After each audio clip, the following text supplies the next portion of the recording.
Salut les gars, c'est Ekat et aujourd'hui nous allons parler est-ce que Mario Galaxy 2 a-t-elle involontairement plombé les ventes de la Wii U. Mais avant nous allons rappeler comment et pourquoi de Mario Galaxy et aussi pourquoi la Wii a été propice à la sortie de Mario Galaxy 2. Mais tout d'abord un peu de contexte. Miyamoto voulait que l'utilisation du pointeur soit plus poussée dans Mario Galaxy 2. C'est pour cela qu'il introduira Yoshi comme monture à Mario et utilisera la manette Wii à son plein potentiel comme pointer pour manger un ennemi, pointer et tourner la manette pour que Yoshi s'accroche sur une rambarde pour s'envoler. Comparé à Mario Galaxy 1, Miyamoto et Koizumi, le chef développeur de Mario Galaxy 1, voulaient que le jeu soit le plus accessible possible tout en étant difficile pour les anciens joueurs ayant joué à Mario Galaxy 1. Ce jeu a aussi vu le jour car au moment du développement de Mario Galaxy 1, beaucoup d'idées n'ont pas pu être exploitées à leur plein potentiel ou n'ont pas pu être rajoutées. Si vous avez joué à Mario Galaxy 1, vous avez dû écouter sûrement l'histoire d'Harmony dans la bibliothèque. Il y avait un lore poussé. Miyamoto, quand le projet de Mario Galaxy 2 a été mis, il metta son droit de veto pour qu'il n'y ait pas d'histoire ni de lore dans ce jeu. Car pour lui, un jeu Mario ne doit pas avoir d'histoire ni de lore.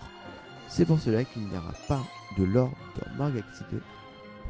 Nous allons maintenant parler de pourquoi la Wii est une console spéciale, car entre ses innombrables jeux au succès interplanétaire et surtout sa manière de jouer assez spéciale avec la Wii Remote, nous pouvons nous dire que cette console est très spéciale avec ses plus de 100 millions d'exemplaires vendus à travers le monde, qui est pour l'époque l'une des consoles les plus vendues du monde, derrière la PS2 et la DS. C'est sans doute l'une des consoles les plus vendues de Nintendo, bien sûr, derrière la mastodonte qui est la Nintendo Switch, qui est passée devant la Wii. Avec ce succès, Nintendo a su dire que sortir un nouveau jeu Mario 3D était une bonne idée, car entre le parc de consoles installé et donc ils se sont dit que tout le monde allait l'acheter. Nous allons voir dans la partie suivante pourquoi, de mon point de vue, Mario Galaxy 2 a-t-il tué avant même son lancement la Wii U. Car comme vous savez, la Wii U qui est le pire échec de Nintendo derrière la GameCube quand même, avec moins de 15 millions d'exemplaires vendus à travers le monde.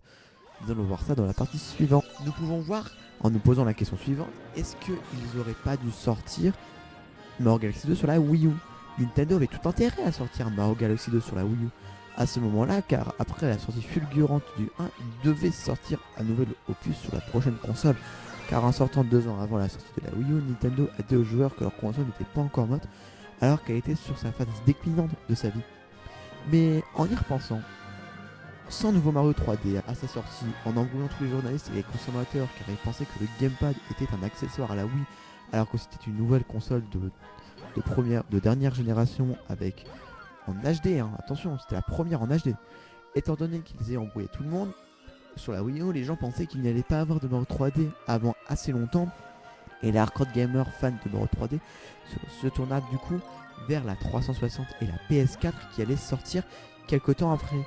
Un an après, Nintendo a réagi ça assez vite en n'ayant pas sorti Mario 3D qui se nomma Mario 3D World en novembre 2013, un an après la sortie de la Wii U en Europe. Mais c'était juste avant la sortie de la 360, de la PS4, ce jeu étant quand même moins bon que Mario Galaxy 2 avec des niveaux impossibles, un jeu impossible à terminer à 100% à part à passer 1000 heures sur ce jeu, je vous le promets, pour l'avoir joué 3D World. Si tu n'avais pas récolté toutes les choses dans ces niveaux, c'est-à-dire les spoils vertes, les drapeaux dorés ou encore tout simplement les tampons qui sont pas forcément faciles à avoir, accessibles tout simplement, on a l'impression que c'était plus... Tous les joueurs avaient l'impression que c'était plus un Mario 2D dans un monde 3D avec des personnages seulement en 3D et pas vraiment un nouveau Mario 3D comme nous avons pu avoir avec Mario 64, Mario Sunshine ou alors Mario Galaxy. Ce qui dégoûtait les joueurs. Je pense que la Wii U n'aurait pas été forcément un franc succès car de toute façon les joueurs et les journalistes pensaient que c'était qu'un accessoire à la console de la Wii et non une nouvelle console de nouvelle génération en HD. Même si nous pouvons dire que Mario Galaxy 2 aurait été sur la Wii U, cela aurait pas forcément affecté son succès de la Wii U car en sortant Mario Galaxy 2 sur la Wii, Nintendo a dit aux consommateurs et aux joueurs que le prochain jeu Mario 3D serait dans 3 à 5 ans, donc sur la console qui succédera à la génération de Wii U. Même si nous ne pouvons pas réécrire l'histoire, nous pouvons imaginer que la Wii U aurait dépassé les 15 millions de consoles vendues alors qu'à l'heure actuelle, la console Wii U a dépassé que les 13,53 millions de consoles vendues. Maintenant, nous pouvons conclure en nous disant que le développement de Mario Galaxy 1, Nintendo n'a pas pu introduire toutes les idées qu'ils voulaient. Le papa de Mario, Miyamoto, voulait que ce soit un jeu plus traditionnel sans une histoire profonde. Vous voyez son Mario Galaxy 1 avec la harmonie. La Wii était une console propice pour la sortir la suite car la console la plus vendue de Nintendo à ce moment-là, en tout cas de salon, hein. Il ne fallait pas rater l'occasion de vendre plus de consoles et plus de jeux surtout. Mais ils l'ont sorti trop tôt pour ma part. Ils auraient dû attendre 2 ans supplémentaires car ils auraient peut-être évité le bid aussi brutal en termes de vente qui a été la Wii U. Et surtout, Mario 3D World, pour ma part, n'est plus proche d'un Mario 2D qu'un vrai Mario 3D parce que tu as des mondes qui sont pratiquement aussi construits qu'en Mario 2D et surtout un jeu trop chiant et trop difficile. C'était 4. Je vous dis à la prochaine. Passez une très bonne journée, très bonne soirée, très bonne nuit. Ça dépend à quelle heure vous regardez la vidéo. Bye bye.